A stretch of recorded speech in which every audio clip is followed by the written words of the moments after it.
Good morning, my brothers and sisters. Welcome to Be With Me. We're in episode 56, season 2. We're in the final week of Jesus' life. It's Tuesday of the Great Week, and he has 100 hours left to live, which just gives emphasis to the story.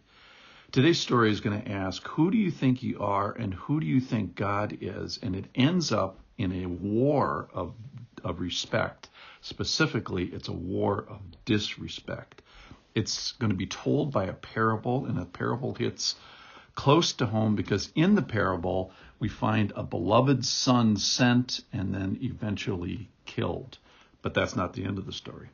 All right, let me read. It's from Luke chapter 20, and I'm going to start in verse 9. And he began to tell the people this parable. A man planted a vineyard and let it out to tenants and went into another country for a long while. And when the time came, he sent a servant to the tenants so that they would give him some of the fruit of the vineyard. But the tenants beat him and sent him away empty-handed. So the war of disrespect starts there. And he sent another servant, but they also beat and treat him shamefully and sent him away empty-handed. So they go to DEFCON 1. And he sent yet a third. This one they also wounded and cast out. DEFCON 2. Then the owner of the vineyard said, "What shall I do? I will send my beloved son. Perhaps they will respect him." But when the tenants saw him, they said to themselves, "This is the heir. Let us kill him so that the inheritance may be ours." And they threw him out of the vineyard and killed him. So they go to DEFCON 3. And then he asks the question, what then will the owner of the vineyard do to them?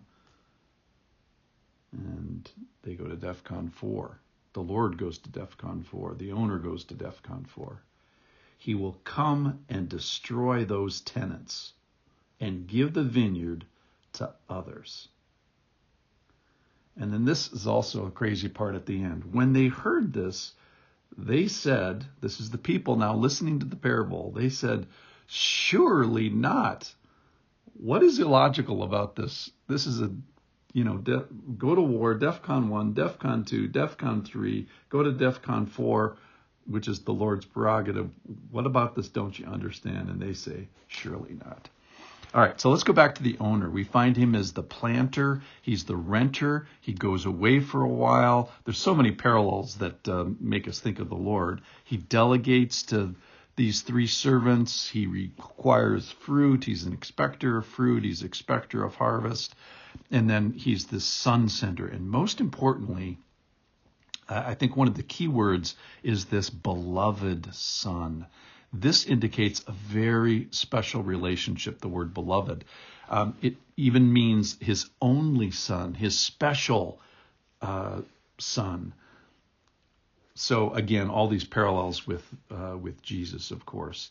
And then finally, we find the owner to be a destroyer of the disrespecters. About a week ago or so, we did a passage on slaughter, which was uncomfortable at the end. And in the end of that, we kind of came to worship the Lord for his sovereignty. Okay, so let's go to the tenants. They're long-term renters, and they kind of get the idea that they think the place is theirs. And we find them willing to beat and shamefully treat and wound and cast out and leave the guy with empty-handed, no tribute to this owner. And then finally, we find them willing to kill. So the wrong thinking causes all this, is that the inheritance is ours. So they have this very high view of themselves. They think they're not renters, they're kind of owners, and they have the authority and the power to destroy, so they kill the guy. They think that there's never going to be an accounting, so they treat him bad now. And what we find here is that the Lord, that this is not about stuff. It's not about fruit necessarily. It's about respect.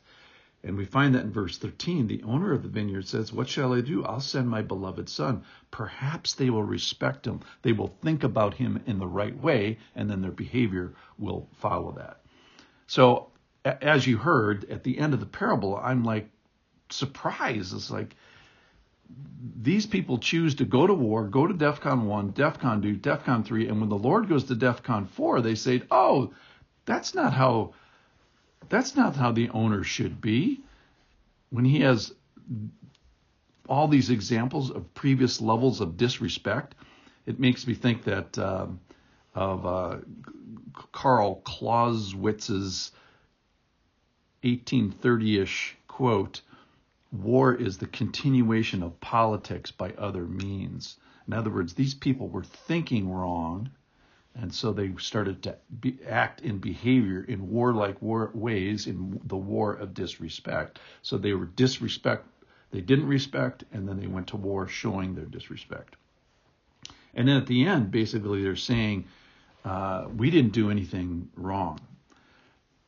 So I think the crux of the story boils down to they have a very high view of themselves, a very low view of God and the Son. So in conclusion, let's not think that this world is ours. He is the creator. And let's not think that fruit isn't required and expected of us.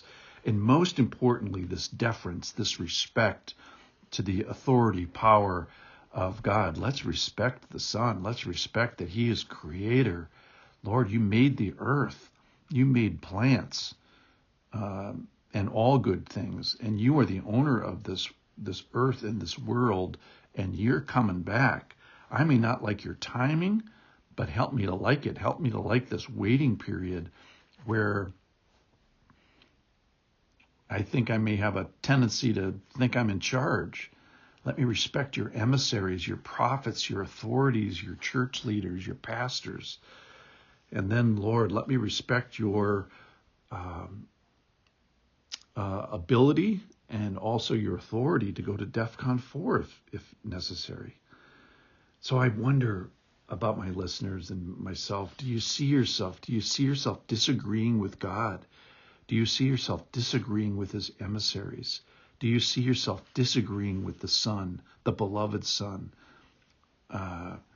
willing to beat, treat, shamefully wound, cast out, just like they did to Jesus? So let's, friends, people, listeners, please, let's respect the Son and get out of our war of disrespect. Thanks for listening. See you tomorrow.